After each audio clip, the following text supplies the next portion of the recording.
Mel, thank you so much for joining me on the Teachers Podcast today. That's okay. So we're obviously at Lead, Learn, Lancs 2019. I've done so many interviews today. This is interview number 5. When I got the timetable through, I was really interested to interview you all about well-being in school. So your talk that you did today, your workshop, was about a whole school well-being ethos. Yeah. And I thought that would be really great to kind of delve into. So I always ask every guest to kind of give me a background of how they got to where they are in terms of the career and things. So do you want to do that so people know why on earth they should listen to Mel? Yeah, okay. So I'm a chair of governors at a primary school over in Lincolnshire, which is kind of in the category 5 for DFE, for kind of deprivation levels. Quite a few years ago now, we realised that our pupils were kind of struggling with their own mental health, but actually because of our lack of understanding at the time, it was how we can make that better, or what it was. We needed to kind of realise what that was and kind of dig deep into it. So that was the start of our journey, really. So after lots of research and actually asking for help from lots of different people, companies, and just saying, what is this? How can we kind of move forward with it? We initially were kind of came up with a few things that maybe some of our pupils were struggling with anxiety. We had children that had been referred on from us to different agencies, but actually had got nowhere in kind of the further steps. So it was like, how can we help them? So we didn't have to kind of signpost them out. It was, how can we help them in-house before signposting them to different agencies? Because actually what we found is when we signposted them to different agencies, they came back kind of lost, that they hadn't got any further. So then kind of the blame was back onto us. So we reached out to different companies and they kind of said, actually, we can see that you might have issues with these various types of mental health. And at the time we thought, wow, mental health, that's a bit scary. Is that something that we want to go down? Did we want to do it? As a label, I guess. Yeah, absolutely. But maybe that was definitely our naivety, because actually it's more about that social and emotional well-being within schools. So it's actually enabling children to be well. So initially we kind of put workshops in. So we kind of said, actually, our children, we believe we've got so many children with anxiety. Right, okay, let's do a whole school workshop. Let's do that. Let's go for it. So we did that. And we then thought, actually, do you know what? We'll get some counsellors in. And so we'll do that. And then it was like, oh, well, actually, maybe we ought to train some staff to become counsellors. And so it was like, oh, okay. So the penny was dropping. And then it was like, oh, actually, so that child who's been to counselling is now discussing with other children what their problems were or what they were struggling with. And it was very much, we're very high on pupil voice in our school, so pupil voice is a real strength.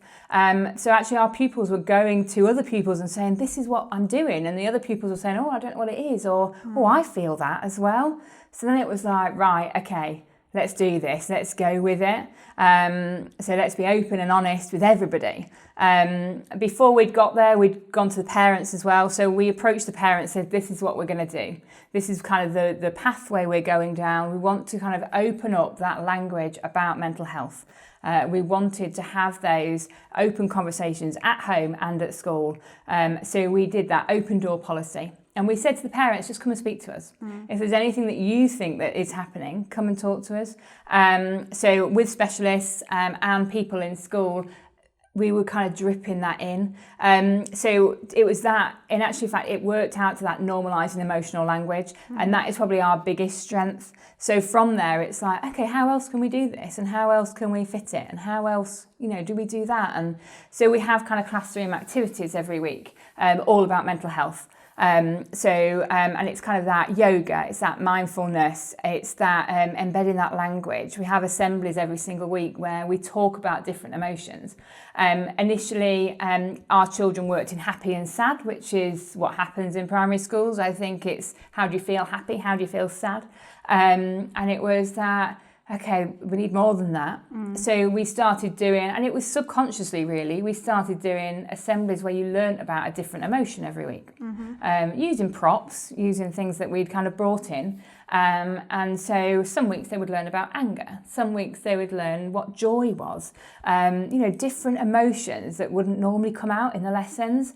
And then all of a sudden visitors were coming in and saying, oh, how do you feel today? And a child was saying, or in their writing they were saying, I was so excited, or I was joyous, or I was... And visitors were saying, what was that language from, a year one pupil? Yeah. I didn't get happy. I normally get happy. And it was like, no, because it's more than happy. Yeah. And the children were able to explain that. So once we normalise that emotional language, what we have found is everything else has come along so easily. And so all our workshops, the children will do workshops. And so they speak about all different types of mental health, really.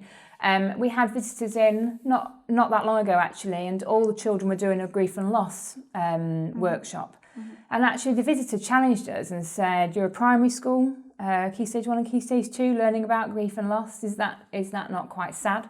Is that quite depressing? Do you think that causes problems? And we were like, no, because actually what it does is it provides understanding.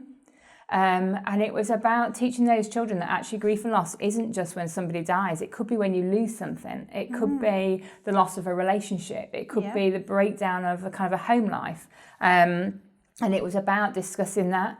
And when the visitor went in, one of our students shared kind of who they were living with. And they were sad about living with different people than they had been living with. Yeah. And they had that open and honest conversation with a visitor. So just somebody that had kind of come for a walk around the class. Also, I think it's unfair to be so judgmental and say, well, actually primary school children haven't experienced any grief or loss, because do you know what? A lot of primary children have. And even if it's just losing a pet, I remember losing my first pet. I was 14, and honestly, the grief I felt was really strong in comparison to, I think by the time I was 14, we'd have a lot of older, aunties that are not really aunties, but really close. But I remember feeling slightly more grief than for some of them, because I lived with my cat. Yeah. And I think it's a part of life, and sometimes at 3-year-old you experience grief and loss, and that's before you start school. So. Yeah, and I think there's a lot to be said about children go to their favourite teddy, they go to their dog, their cat, their rabbit, and actually if they have got those worries, and we do simplify it for primary school, so it is those worries, it's those butterflies in your tummy, it's those sweaty palms, it's that stopping and thinking and breathing, and being able to kind of think about what you can see and feel. And actually, if that child has gone home with some worries and they've been discussing it with a cat or a dog, and then all of a sudden the family pet does die, it's knowing what those feelings are. Yeah. It's knowing, actually, do you know what, I'm really sad because actually that's happened, and who else do I need to speak to? Because it's about rebuilding another relationship and understanding what's happened, instead of feeling an overwhelming sadness, which then can affect their school life, their home life, their friends. It's about giving them the knowledge to say, actually, I'm sad because this has happened, and actually, so I need to talk to somebody about it, rather than making the worry really, really big. So we've been on a very long journey. So I am still chair of governors, kind of at the school. And kind of through that, we've really, myself and the head teacher do kind of talk about whole school mental health ethos and how important it is.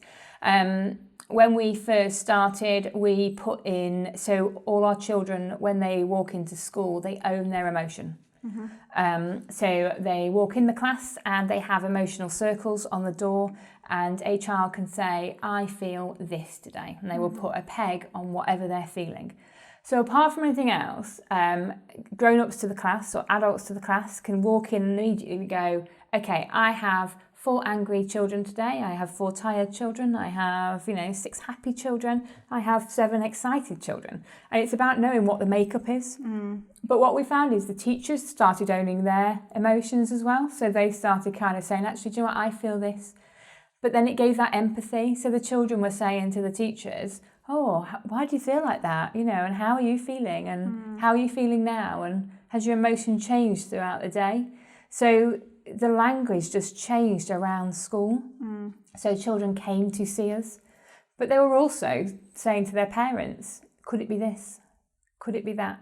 And parents were coming into us, or actually going to our social media and saying, I know that I have mental health issues, or I know I've got issues with this because my child has come home and taught me about it, or told me about what they've been learning. Which is amazing. So, which was just, and it changed our whole ethos, if you like. It changed our whole culture in school. I guess it really is helping children to be really empathetic by showing them that they have these different emotions, but also that, you know, adults have them too, and it's still going to be around, you know, it's not going to go away. I just wanted to pick up on one of the points that you made, that actually, you know, you're not really sending them out now where you can to services, but you're kind of dealing with it in-house. Yeah. Do you feel as a school it kind of makes you more knowledgeable? Because sometimes they go out and the school doesn't find out the information that it needs to know to actually deal with, you know, whatever problem it is effectively.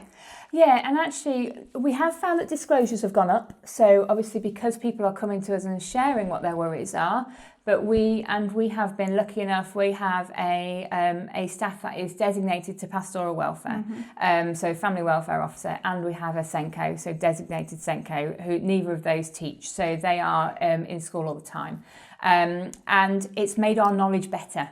So where initially we were kind of scratching our heads or getting those agencies in and saying, I'm not really sure what it is, what we're able to do is get in at a lower level. So as soon as we recognise it, because we've got those recognising symptoms and skills and strategies in place, we're immediately being highlighted, and this is what we need to do. And so you are kind of speaking to the governors or speaking to teachers or speaking to other teachers and saying, actually, do you know what, I've seen this because of my training, let's do this. Let's get those kind of lower levels in. The challenge I always get back is, well, actually, what's it doing for behaviour? What's it doing for academic results? Well, actually, since putting in kind of mental health learning and emotional wellbeing learning, our behaviour data has gone down. So actually, we're getting less incidents of kind of what we would categorically call kind of bad behaviour in school, I suppose, in kind of old terms. Perhaps because they feel understood. Yeah, absolutely. And actually we're able to say, actually that's not bad behaviour. That's because that child is managing those emotions. Yeah. They're also catching it early, I guess, as well. Yeah. Before it gets out of control. Yeah, and that's really key. It is that. And I would say the extra CPD and all the extra support and all the extra learning that we've had, it's that early, catching it early and getting it sorted before it escalates. Whereas before we were going in when it was kind of at a really high level rather than a low level. So you mentioned about normalising emotional language. Yeah. So if a teacher's listening now, and obviously they might not be able to do it on a whole school level, but how could they normalise emotional language in their classrooms? So what we did is we did that every week. We had a lesson. In actual fact, we do assemblies every single Monday, and within our assembly, we go over an emotion. Now, obviously, we have moved on. We've been doing this a long while, so we do that assembly, and in each assembly on the Monday, the head teacher will pick an emotion at random, and he will discuss what that emotion is, what it means, what it does.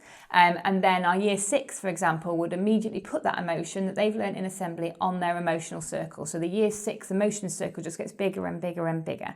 The other classes will pick their own emotions. So obviously with different levels as you go, because our reception children do it as well as our year 6s. So that language has to change as you go up to year 6. It's different for kind of the little ones and then the older ones. So it's about that drip feeding it, do something every week. You don't have to learn a whole plethora of emotions in the first week you do it. It's learning one and knowing what it is. We do a lot of reading for mental health, a lot of kind of use of music, so we're a very musical school. So we've learnt about emotions within kind of musical songs. Within our kind of reading lessons, we will quite often read a book that is all about emotions. So especially in Key Stage 1, those books kind of called feelings, and so you go through those feelings, but actually how it makes you feel. You know, do you feel like you're like jumping up and down, or do you feel really, really sad and, you know, like it's raining all the time, or, you know, like it's all grey? So we would do that. So it's that weekly input of a different emotion every single week, and then just reflecting on that emotion.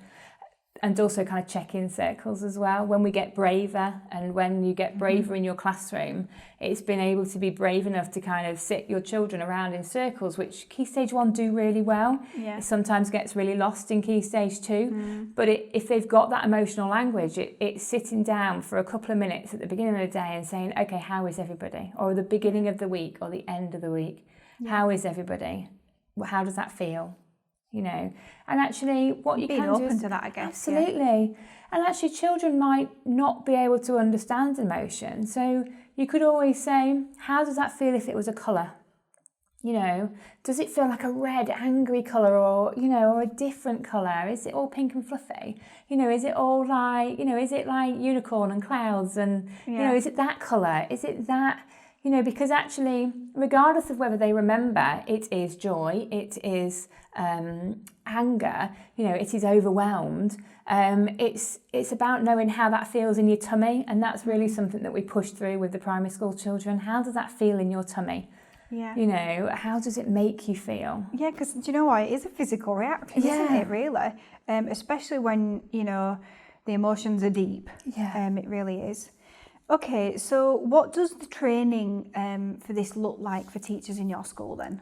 So we do CPD we bought it in actually from a company called Supporting Minds in Lincolnshire, who came in and did kind of that basic mental health language and those basic mental health issues, and covered that variety of what to look out for, so signs and symptoms really. But with the emotional language, it was very, very simple. It was like, let's have a look at each emotion. Let's have a look at it. Let's have a read about it. And then do it. So although we've had kind of staff trainings, although we've had extra CPD, we've had extra kind of staff training kind of after school kind of twilight sessions, but also in kind of whole day inset days, I would say to any school, you know, you don't always need people to come in and give you that whole emotional language training. It's about just going for it, starting, and actually, because I think as well as adults, do we all know what emotions mean? You know, we don't always know. You know, if we want to research something, we would open a book and have a look to find what it is. It's not any different. And actually, there's loads and loads of books out there. So it's about getting that into your school. So yes, we did lots of training, but actually it's about getting it in schools, getting that language into schools and just working with it. Okay. So, yeah. Thank you. So obviously, your talk was about whole school ethos. Yeah. We talked a lot about the children. So what about the teachers, the adults? Okay, so initially we put lots of CPD in. Obviously, we are years down, so that CPD was really important. So how many years have you been doing it? We've been doing it, I would say about 5 years, but I would say properly for kind of 4 years. So 5 years was initially, you know, oh, what is this? What can we do? But 4 years probably, you know, really sticking to our guns and really kind of concentrating on it. Even more so in the last 2 years, we've really, just because we've got better at it. We've just introduced, so we do lots of, in our teacher training, they will do games and they'll win prizes and they will get mental health prizes. So things like something that will help your mental health. So books, self-esteem cards, those sorts of kind of self-care really. Self-care has been massive really to kind of within our teachers. What do you do for self-care? We have kind of a staff wellbeing board within the staff room, which I think a lot of staff rooms tend to do, but it just goes a little bit further. It's those tips and tricks and how we can look after ourselves and how we can do it. We do kind of check-ins, so saying hello to staff, saying goodbye to staff. It's amazing how many staff kind of slip off and leave the school without kind of saying goodbye to people.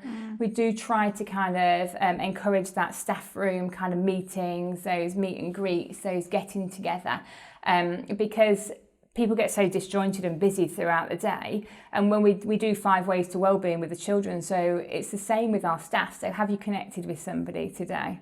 You know, have you actually had a chance to sit down and eat your dinner? You know, have you had time to kind of breathe? We've also just introduced last year we do a staff wellbeing day. So over and above kind of within their school year, so between January and December, all staff who work over 10 hours get that staff wellbeing day. So they can take a day off So they can go and celebrate their birthday, they can go to a spa day or spend the day with their partner. Time is the most important thing that teachers need. And actually what you find is teachers race through the term, then they go into their school holidays, and actually their family are at home, maybe their partner and their family, and then life carries on, doesn't it? And they're still planning for the next half term as well. Absolutely. Catching up. And so what we're finding is with the Wellbeing Day, actually our teachers are kind of saying, I've gone to a spa day with my partner today, or actually it's my birthday, it's a Wednesday, but I've taken it off and I've gone out for dinner. Yeah. All schools are here, and actually what we've had is teachers just said it's just lovely not to set the alarm on that day and just go out for lunch when I would normally be at school. And doing that. So really, really good for Wellbeing. And I would say that's probably the best thing, the biggest boost that they've kind of had. Yeah. Oh, I love that, because one thing that stresses me out slightly is when I hear we do a yoga session after school, and as much as that might be okay, it's time I think that teachers really need. What about the other sort of aspects? I mean, do you kind of keep a track of workload and like how long teachers are staying at school? Because it's all right saying, have you sat down and eaten your lunch, as opposed, I guess, to marking in the classroom, but then when is that marking being done? Do you see what I'm saying? Yeah, I mean, I wouldn't be able to cover it totally, that answer, but I would say a lot of our teachers are aware. We check in with them. If they're there too late, we will definitely kind of say, what are you doing? Can anybody help? But what's happened is it's brought about this ethos where everybody is looking out for each other. Mm-hmm. So we seem to have lost that a little bit. We seem to have, because we've really have been on a journey, you don't really get that. And actually, we don't do the after school sessions for teachers like yoga, because actually if they want to go home, they can go home. If they want to have dinner, they can go and have dinner. Yes. But what we have found, and actually all teachers were given a challenge, so do something in your class that's different. You don't have to do different from another person, but something for wellbeing in your class. So a few teachers went for yoga, so they all do yoga with their students. Some teachers went for mindfulness, kindness slips, all the emotion circles.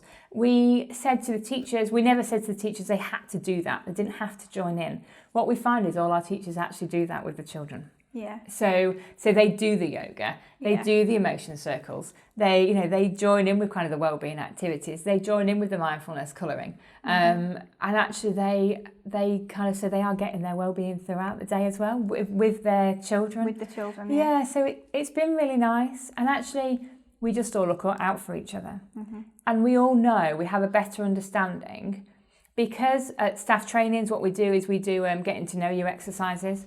We all work in locations where we don't know the people we work with. We might know that they turn up at 8 and they go home at 5 and they drive a red car. Very isolating role, isn't it? Absolutely. And so we do these, what's your favourite dinner? What's your favourite holiday? What's your favourite book? So it's those getting to know and actually finding those connections. So then when you're out of that kind of area and that kind of location, you can say, oh, well, I read this. Common ground. You would like that. Yeah, so it's getting just to know gone people. I think you're right. I remember being a secondary school teacher. I was actually quite a bit younger than any other member of staff, because they hadn't had an NQT for like 5 years or something, because the school wasn't allowed, because they'd been in special measures. And I remember feeling quite lonely in the staff room. Nobody wanted to be my friend, as it were, and I certainly never made any friends there. So yeah, I think that's a good thing, really. Because I do think it can be lonely if you haven't made those connections. Yeah. So what's different about your school then on a day-to-day basis? It's just lovely. Can I say that? Yeah. Kindness. Lots of different schools do kindness, but really it's kind of embedded in the walls. We have benches where children can sit if they're feeling lonely. Another child will never leave a child on that bench. They will always go in and say, right, okay, do you want a friend? Do you want to do something? They genuinely pupil voice, I think I've said already, massive strength in our school, through the mental health language actually, that really has kind of come on leaps and bounds. We've given the power to the children, and actually what they've said, they then feel that they are respected and they are wanted and their voice is heard. So what we find is children are very honest. They always ask for a swimming pool. It's the only thing they've not got that. To say as well. Yeah, they have, and it is just lovely. It's that sharing culture, and actually, I would like to say that I would say probably 100% of our students go home and they've all spoken to somebody. They've all done something. They've all made those connections throughout the day. And actually, if somebody is sad in the class, the other students pick up on it immediately. Yeah. So they're not allowed, well, they are allowed, but they don't kind of be sad all day, because actually if the teacher hasn't picked up on it, definitely one of their peers has picked it up and said, okay, oh, how are you feeling? Or let's go and do this, or can I get you this? And that's just a lovely culture to be around, really and nice to be surrounded in. Yeah. So obviously you've mentioned about owning emotion. So when they come in, they choose an emotion and they peg on it. What's the follow-up on that then? So sometimes it's just a case of being aware. So it is that, are you okay? Do you want to talk about it? Do you want to speak about it? Our family welfare officer, very much open door policy. So the children will refer into themselves. So it's not, you don't have to wait to be an adult to refer a child in. A child will take themselves off to see her, to say, actually, do you know what, I'm having a really rubbish day. So if the child has put their peg on anger or angry, but then doesn't facilitate those conversations, or doesn't ask for help, or doesn't kind of find themselves off, what we would probably do is you would say to the family welfare officer, well, actually, this child has come in today and put it on the circle. They don't want to talk about it. Do you want to have a chat with them? Yeah. So we would kind of put those interventions in. But what we are finding is the children actually come and talk to you before we get to that point where you've kind of got to do something about it. That definitely wouldn't have happened 4 years ago. That is because we have been... this culture now. Yeah, it is just the culture of our school, so... And can they... So say if they come in the morning and they are angry and they put the peg on and then they go talk to the education welfare officer, can they come back and then move their we find that they move them throughout the day. All right. Yeah, okay. So they'll maybe have they'll go out at break, and maybe something that would happen to them that would make them feel sad, so then they can move their peg. Or they might find that they came in happy, but then actually something happened at the break which was really exciting, so then they would kind of move their peg on to, I'm really excited. I can see how it would be really empowering for a child in a class of 30 to feel that their teacher knew how they were feeling when they're not given the opportunity to say. I can definitely see why that would be appealing, especially if you're a quiet child and you don't express the way you feel. If you can, change depending on how you're feeling and knowing that your teacher's going to know that, I think that's a really powerful tool. And it's just like, I feel this. And actually, it's about, there's so much pressure. Children come in and they might have done some amazing stuff at the weekend, or they might have done something that's really upset them at the weekend. And actually they might not be ready to talk about it, but actually by putting that peg on something, it will encourage that conversation. So either the conversation to say, yay, I did this, I went and did this, it was amazing, and I just want to kind of get it out there, or actually they're so sad that they just want to be asked that question. Because some children might come in and because they're sad, they might not speak to one of their peers, they might not speak to their teacher, they might not be even brave enough yet to talk about it. So by being able to own that, it opens those conversations to say, actually, are you okay? I love that. Thank you. So you've mentioned as well about parents and parents saying, actually, because my child's taught me this is how I'm feeling, or this is what I've realised about myself. Do you have a specific kind of programme you run for parents, or? So we It's actually been referred through to on Facebook. So at the same sort of time that we did the mental health learning, we decided that actually a lot of our parents are on social media. There is sometimes a negative view of schools being on social media or not being on social media, but we decided to embrace it. So as a school, we said, let's go for it. Let's go for it. So we did Twitter, Facebook, and over the last 2 years, we've done Instagram. So we really reached out to our parents and said, okay, right, this is what we're doing. We're open door, we're open policy, come and have a chat with us. We do Cornerstones curriculum, so we do WOW events for every single term, and parents' evenings, all the normal things. We also do kind of designated sessions. Now, when you do a designated learning session, the parents don't always come and get involved because our parents have kind of said, actually, that might overwhelm me, or that might be too much for kind of me to take on, but they absolutely love being involved in their children's learning. So to come along and getting involved in those kind of crafts and those drawings and seeing what the learning has happened has been brilliant. And that's all fed through the social media. So what we found is, actually they weren't coming to us in secret, they were putting on Facebook, actually, do you know what, my child has come home and expressed this or shown me this. Actually, I think I've got these issues, or I think I'm going to go to the doctor and see if I can get help with this. And it was out loud on Facebook, where, they say that kind of mental health language and kind of mental health is so hidden and we need to kind of get it out there. What we were finding is, because the social media was so engaging and everybody was going to social media, people were referring in their children as well. They were saying, I think my child is a little bit sad. And so we were picking up that as well. Yeah. And what they were saying is that they were saying on Facebook, actually, because of what's happened at school, I've now gone to the doctors and I've got this sorted, or I've got this sorted for my child. And actually, our home life is so much better because of this, or because of what they've been taught. So we found it wasn't hidden. It was very out there. Of course, we get the parents that do walk in and actually tell us in secret. But then again, they put it on social media to say we've had a really good experience. So our parent engagement has gone up. Yeah, it's just really amazing. And who looks after sort of the social media side?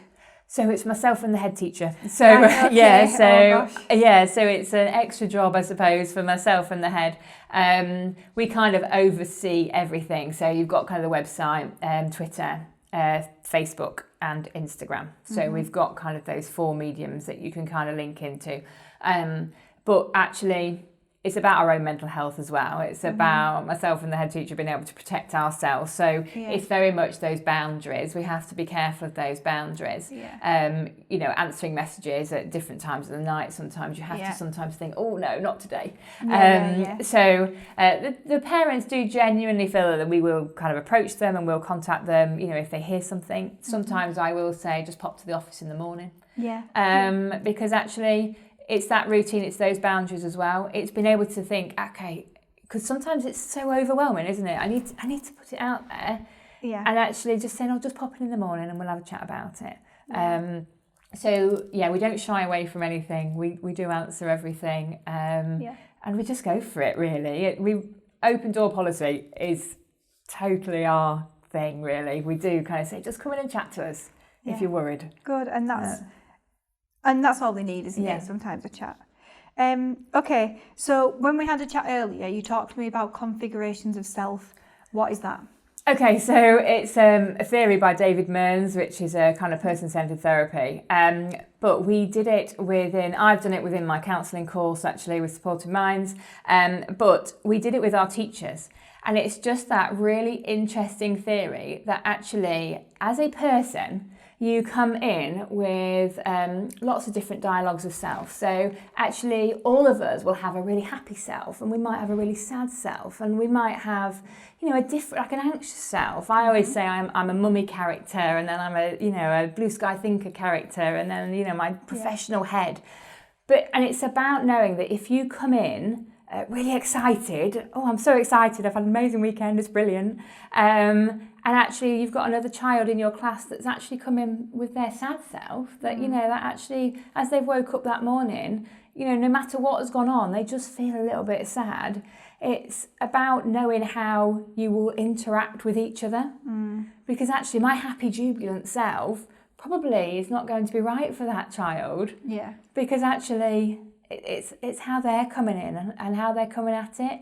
But it's also, it goes on to, if two of our dialogues of self are kind of working together, it's about knowing that actually they might not. We might clash with ourselves as well. So we might be up and down 1 minute. So we did this with all our teachers as well, and it was a genuine overview really, but it was just that this is what could be happening. Yeah. When you come into a classroom, what do you bring? Which character do you bring into the classroom? And actually it helps because if that teacher is really excited, they can put, I'm really excited because, and actually it helps pupils get involved in their lives as well. It's still that pupil and child, that pupil and teacher relationship, but it's knowing a little bit about each other. Yeah. And it's kind of saying, this is what's happened. Wow, thank you. So what could teachers do then to just generally improve the wellbeing in their classrooms? Emotions all the way. I would say immediately, if you were going to say, let's look at something straight away, it's that emotional awareness, normalising that emotional language and actually learning what emotions are. And actually getting those conversations out there from your children. So getting them to be able to say, I am this. Start talking about it. Just really owning their emotions. So the teachers owning their emotions and the pupils owning their emotions. Cool, thank you. Right. So I'm going to ask you just a few more questions. Who was your favourite teacher and why? Who was my favourite? My drama teacher at secondary school. Just awesome. I love drama anyway, drama, theatre arts, anything like that. So yeah, drama teacher at secondary school. Okay.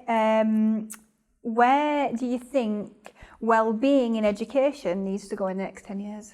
So on the new RSE curriculum, it talks about emotional language throughout kind of Key Stage 1 right up to kind of Key Stage 4. And I love that. I love the fact that a document that has come from the government wants us to say, actually, what makes a relationship healthy? What makes an emotion? What is that emotion? And how does that manifest in your day-to-day life? So, yeah, I'm really happy about the upcoming kind of RSE curriculum and how it's asking people to step outside and actually learn what those emotions are. Yeah, and what I love about what you've said about it, just listening to you talk, kind of thinking, yeah, I'd have to go away and research that and work that out. But on what you're saying is, yes, you need to learn that because actually we don't really know the answers. We need to go figure it out and learn that from somebody. And actually, for ourselves. Sometimes you wake up and you're really sad. And you are, and there's nothing you can do about that. Or you're really anxious. You could be going out and you've been excited about it for ages and then you're getting ready and all of a sudden you're anxious. And I think sometimes it gives you so much power to be able to know what that is, to then be able to say, okay, I need to be brave and step over it, or actually, do I just need to put my pajamas on and have some chocolate? Because actually that's what I need right now. Yeah. But also, I guess, especially even from a teacher's point of view as well as a child's point of view, knowing that they're going to a place where it's okay to say how they feel, and they can't get in trouble for it, I guess, for being angry, and knowing that people will give them a little allowance for that, I guess.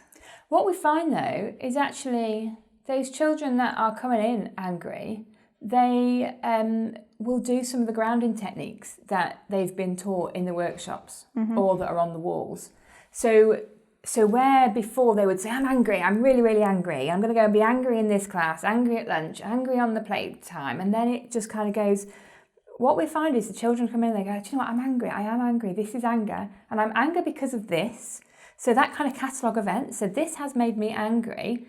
So actually, when I was doing this, or when I did that workshop, I learnt about those, and actually they're stuck on that wall in school, on that tree, or on the listening tree, or on the tips tree, or on the grounding door.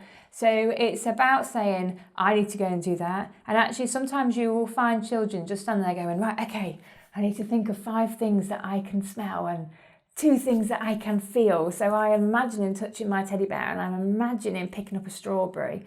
And so it's been able to bring themselves down out of that kind of emotion if they want to, of course. Yeah, so that sounds all really interesting. The grounding door and all these things you can feel. Yeah, we have, so around school, we have tips and tricks.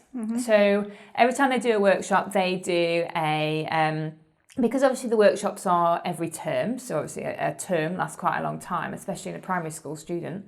So they might learn about sleep in term 1. So they will learn all about tips and techniques of sleep. So they will put that on a listening tree, which is in the front foyer. So you can, if you are struggling with sleep in a couple of months, you can go back to the listening tree and say, okay, what did we learn in that workshop? Oh yeah, brilliant, that's fab, we can sort that out. Or we have 5 ways to wellbeing. So you can get, and it's stuck up in 3 places in school actually. So you can say, okay, have I connected with somebody? Yeah, okay. I have spoken to somebody, so it's not that. Okay, have I been mindful? Have I really thought about it? Have I had a bit of fresh air? Have I learned anything? You know, and it's that, what have I done today for my wellbeing? Okay, right, I've got that down. Okay, it might just be this. So then you can do the, and I forget what order it is, but it's about how you can stop and you can think about 5 things that you can hear, or 4, 3, 2, 1, and you can imagine tasting something, or imagine smelling something, or imagine touching your favourite things, or imagine hearing something. Or actually, for that child that's really, really anxious or really, really angry, it might just be about closing your eyes and then listening to what's going on. Okay, I can hear the dinner ladies brushing the hall. I can hear, the front office on their computer. I can hear the photocopier going. And it actually brings them down. It helps like to calm them down. Isn't it? Yeah. Absolutely. Yeah. And so all our children do breathing. They're happy doing that kind of in and out breathing, that kind of big belly breaths. But actually the grounding really helps them to refocus and to just say, right, what can I hear? Right, okay, what can I see? Okay, right, I've got to be able to see 3 things because I might be so angry. It's that reminder. Okay, look for 3 things that you really like. Okay, right, there's glitter, there's a red colour, and there's a blue chair. Okay, so it's just about bringing them out of that zone. Yeah, I love that. They're lovely techniques. Yeah. So who was your inspiration within education? When I was little? No, who's your inspiration within education now? Like, who inspires you? So obviously I'm a chair of governors. So I'm not from an education background. So I actually did teacher training for my work experience. I wanted to be a teacher, and then I went a different way. And then I got into school, and actually the teachers inspired me. The teachers in my school inspired me, and actually the pupils inspired me. So I do lots of different engagement sessions with children now, actually all over the county. And really it's because of working with the children at my own school at Spilsby and thinking, wow, you're proper awesome. And actually what you're telling me is so much better than and that's what I always say to them, you have such better ideas than me. So I would say the pupils inspire me, but also the staff at Spilsby. Yeah, brilliant, thank you. And lastly, what did you want to be when you grew up then? When I grew up, I wanted to be a dancer. On the West End stage. So did I think. Yeah, West End stage, singing and dancing. I still love musical theatre now. That's all I listen to. Yeah. So do I. Well, thank you so much. It's been really, really interesting. I think that there's some great information that the teachers are going to be able to take away and try in their classrooms. And hopefully, if they've really sort of just got hold of something, then they'll be in touch with you. Yeah, brilliant. Thank you very much. Thank you.